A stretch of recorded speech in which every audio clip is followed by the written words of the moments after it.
안녕하세요. 뉴스반장입니다. 대통령 직무실 용산 이전이라는 말도 안 되는 짓을 시도하며 당선 후 일주일을 앉은 자리에서 날려먹은 윤석열 대통령 당선인. 이 일이 국민의 민생보다 더 중요하며 신속하게 처리해야 할 1순위의 국정 과제였던가요? 아무런 권한도 없는 당선인, 그리고 대통령 인수위가 나서 그 설레발을 떨어대며 대한민국을 쑥대밭으로 만든 일주일이 지나갔습니다. 이들은, 아니 이 무리들은 그 소중한 일주일을 그렇게 날려먹었는데요. 저희는 다시 한번 분명하게 알게 됐습니다. 그들에게는 국민과 국가가 없다는 사실을 말이죠. 당선된 지 일주일, 국정운영 기대치 최하의 차기 대통령. 그들은 일주일 만에 잊고 있었습니다. 0.7% 차이의 신승이었다는 사실을 말이죠. 자신들을 선택하지 않은 47%의 국민이 자신들을 바라보고 있다는 사실을 잊었습니다. 그들을 지지한 48%의 국민조차 선택을 후회하게 만든 윤석열. 파란만장한 5년이 다가옵니다. 그나저나 5년은 다 채울 수 있을까요? 윤 당선자가 주도하는 청와대 직무실 이전 문제가 국정 최대 이슈로 급부상하면서 전국을 블랙홀처럼 빨아들이고 있습니다. 정작 해야 할 일을 준비하지 않고 제밥에 관심이 더 많은 건데요. 직무실 이전 장소와 시점도 문제지만 핵심 요소인 막대한 소요 비용을 마련할 법적 근거가 없기 때문입니다. 인수위 측이 수백억 원 소요를 주장하고 있지만 부처 관계자들과 전문가들은 적어도 1조 원대를 웃도는 천문학적인 예산 소요가 불가피하다는 지적을 이구동성으로 내놓고 있는데요. 결론적으로 쿠데타를 일으키지 않고서는 실현 가능성 제로의 일을 무대뽀로 밀어붙였다는 관측이 나옵니다. 가뜩이나 정치와 국정 경험이 전무한 초보 당선자의 경우 국내적으로 코로나 경제난에 국제적으로는 우크라이나 사태와 북한 미사일 발사 등으로 정세가 극도로 불안해지고 있는데요. 이런 상황에 말도 안 되는 직무실 이전이라는 이슈를 꺼내들어 온 나라를 발칵 뒤집어 놓은 거죠. 현 상황은 단 한 번의 시행착오마저도 치명적인 결과를 초래할 수 있는 국가적 위기 상황입니다. 되돌아보면 직무실 이전은 후보 시절 윤 당선자가 부차적인 문제라고 밝힌 바가 있는데요. 윤 당선자는 지난 1월 27일 정치 분야 공약 발표를 통해 제가 대통령이 되면 기존의 청와대는 사라지고 새로운 대통령실은 광화문 정부 서울청사에 구축하는 대신 청와대 부지는 국민께 돌려드릴 것이라며 부처 위에 군림하고 미래 준비도 하지 못하는 청와대로는 나라를 이끌 수 없기 때문이라고 밝힌 바 있습니다. 특히 권위만 내세우는 초법적인 대통령은 이제 없어질 것이라며 중요한 것은 일하는 방식이다. 국정을 어떻게 끌고 나가고 정부를 어떻게 운영해 나갈 것인가에 대한 방식과 방향이 먼저 정해지고 청와대 이전 문제나 대통령의 근무 공간은 부차적인 문제라고 강조했습니다. 그러니까 집무실이라는 물리적 공간보다 일하는 방식을 민주적으로 하면서 국민들과 소통하는 것이 보다 더 중요하다는 대목에 방점을 찍은 건데요. 하지만 현재 상황은 우선순위가 완전히 뒤바뀌어버린 거죠. 주객이 전도된 겁니다. 인수위 측은 겉으로는 국민 소통을 말하고 있지만 실질적으로는 이와 전혀 다른 헛짓을 하고 있는데요. 막대한 예산을 가용할 법적 근거도 없는 데다 부처 관계자들이나 전문가들 모두 졸속 밀어붙이기라는 심각한 문제점을 제기하고 있습니다. 하지만 윤 당선인과 윤핵관들은 이에 아랑곳하지 않는 입장인데요. 소통을 말하면서도 눈과 귀를 닫아버리는 불통의 모습만 보여주고 있다는 원성이 쏟아지는 이유입니다. 이런 가운데 모든 사안을 시시콜콜 조사했던 여론조사는 실종된 지 오랜데요. 수조 원이 들어가는 청와대 직무실 용산 이전은 국민투표에 붙여야 될 만큼 초대형 아젠다로 급부상했습니다. 그런데도 수많은 언론사와 여론조사 업체들은 약속이나 한 듯 입을 굳게 다물고 있는 거죠. 저는 이렇게 말하고 싶습니다. 외람되오나 청와대 직무실 용산 이전 문제를 국민에게 물어보시는 건 어떨까요? 라고 말이죠. 국민의 혈세로 진행될 일을 왜 국민의 의견을 듣지 않는 걸까요? 국민을 모시겠다는 그 소리는 헛소리였던 건가요? 모시겠다는 국민은 어디에 있습니까? 그 핵을 공유하겠다고 핵 하는 공유, 그렇죠. 이 장면에 대해서는 일본에서도 크게 보도가 되었는데요.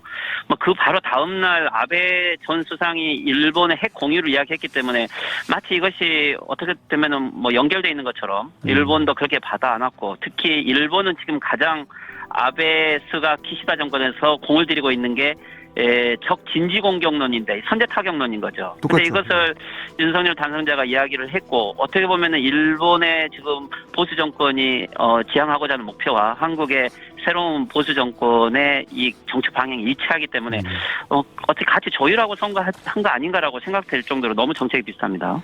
일본에서는 원래 전수방위라고 해서 일본의 헌법은 구조가 있기 때문에 실제 저기 공격이 오더라도 대응을 못하도록 되어 있는데 자기 방어만 한다라고 해서 이거 집단적 안전보장론이라고 하는 부분에 일부 참가는 가능한 거죠. 그런데 이제 일본이 적 진지를 선제 공격을 하겠다는 것은 역대 일본의 안전보장론을 바꾸는 건데, 그게 아베 정권에서부터 구체화됐고 지금 수가 정권도 여기에 가장 큰 정책 중점을 두고 있습니다. 이영채 일본 게이센 여학원대 교수는 윤석열 대통령 당선인에 대한 일본의 반응과 관련해 17일 선제 타격론은 일본의 적진지 공격론과 일치한다고 말했습니다. 그러면서 일본 기시다 정권은 헌법 개정의 재시동을 걸 거라고 전망했는데요.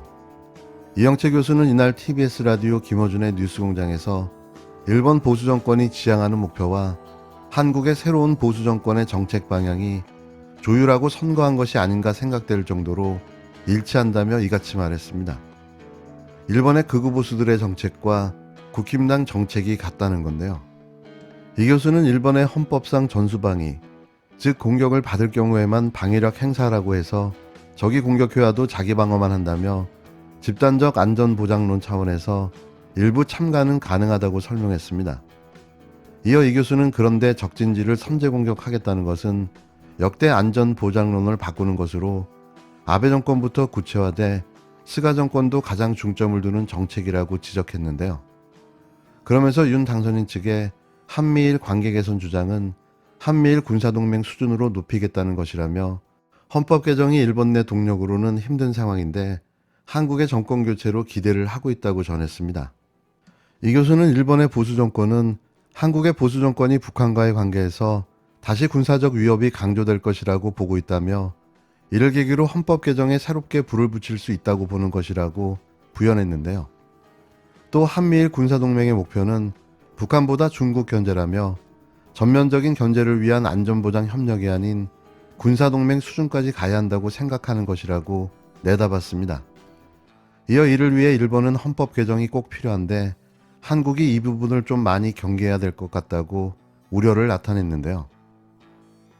일본이 5년간 기다렸고, 만약에 여기에서 다시 민주정권 연장되었으면 아마 이건 최악이라고 생각했을 거고, 저도 TV 바로 여론조사 출구 결과가 나왔을 때 일본 후지테레비나 보수는 5%나 8%로 압승할 것이라고 예상을 하고 있고, 아마 그렇게 준비가 방송이 되어 있었는데, 그래요? 이 출구조사 0.6%를 보면서 아마 간담이 서늘했던 것 같습니다. 긴장을 많이 했었던 순간이었습니다. 아마 그 순간에 해석이 안 됐던 것 같습니다. 아마 확신을 하고 있었던 것 같은데, 압승으로. 그래서 저에게도 많은 질문이 있었는데, 어쨌든 20대, 30대 여성표가 결집을 하고, 또 나름대로 마지막에 촛불 민심이 살아났다고 할까요? 아마 이런 부분으로 새로운 희망도 받기 때문에 아마 일본 입장에서도 윤석열 정권이 그렇게 안정적인 정권이 되지 못할 것이다. 그렇기 때문에 빠른 시일에 이 한일 관계 개선을 요구할 것이고, 아마 이런 분위기가 바로 다음날 정상회담을 하고 싶다. 그리고 그 다음날 전화회담까지 하는 것은 조금 서두르고 있는 이런 경향이 있는 것 같습니다. 그렇게 봐야겠죠. 아마 특사 외교부터 시작하지 않을까 생각을 하고요. 이것 때문에 어떻게 보면은 다시 이명박 2기가 시작된다라고 인사들을 보면 이야기하는데, 위안부 문제라든지 또는 강제징용 문제 같은 인간의 안전보장보다는 조금 군사적인 안전보장을 우선하는 형태로 그랜드 바겐으로 큰 타결을 하지 않을까, 좀 그런 부분도 우려가 되고 있습니다. 김태효 전 청와대 대외전략기획관이 대통령직 인수위원회에 합류한 것에 대해 이 교수는 이명박 정부 말기 비밀리에 한일 군사정보협정, 지소미아를 추진했는데 주요 역할을 했다고 되짚었습니다. 이 교수는 이번 중용으로 기대하는 부분이 많은 것 같다며 결국 한국의 보수 정권의 등장을 미국과 일본의 보수 세력들은 기다렸다고 단언했는데요. 그러면서 이번 선거는 동아시아의 국제 질서를 새롭게 재편할 수 있는 하나의 계기가 되고 있는 것 같다고도 분석했습니다. 아울러 윤 당선인이 0.73%포인트 차로 신승한 것에 대해 이 교수는 일본 보수 진영은 압승을 예상하고 방송 준비까지 했는데 간담이 선을 했던 것 같다고 말했는데요. 이어 이 교수는 일본 입장에서는 윤석열 정권이 그렇게 안정적인 정권이 되지 못할 것이라고 보고 다음날 바로 전화회담까지 하는 등 서두르는 경향이 있었다고 전했습니다. 예상했던 대로입니다.